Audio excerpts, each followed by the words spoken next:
Simula nung naupo bilang Senate President ito si Alan Peter Cayetano, walang katapusang drama yung nakita natin dito sa Senado. At ang problema, parang ano hindi walang katalab-talab yung hiya dito kay Alan Peter Cayetano. Dahil kahit gaano katinding kahihiyan ng dala ng kanyang Senate presidency, ng kanyang maaksyon dito sa institusyon ng Senado, wala siyang pakialam. Pa-Facebook live pa, pa-quote-quote pa ng Bible. Gamit na gamit na naman yung Biblia. Oh, ano yung pinakabago kanina? Hindi na naman nagpakita. Binoycott na naman ng majority itong sesyon ng Senado. Sa kayo nakaisip, no? Majority magbo-boycott sa Senate session. Alam nyo ba ibig sabihin nun?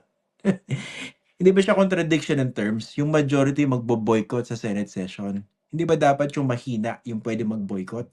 Ibig sabihin hindi mo kontrolado yung yung Senado. And that shows a lot of insecurity on the part of this Cayetano Senate presidency. At kung naalala nyo, nagulat pa ba kayo na ginagawa ito ni Alan Peter Cayetano?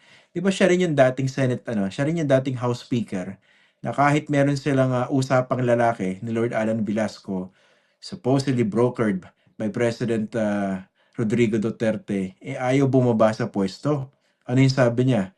Magpakita ka ng numero at ikaw yung papalit sa akin. Pina-paraphrase ko na. So, huwag na kayong magulat kung ganiting galawan ni Cayetano ngayon. Kasi may bago siya excuse kanina, di ba?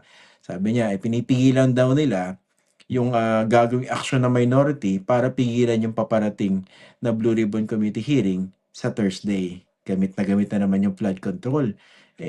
Maglolokohan pa ba tayo rito?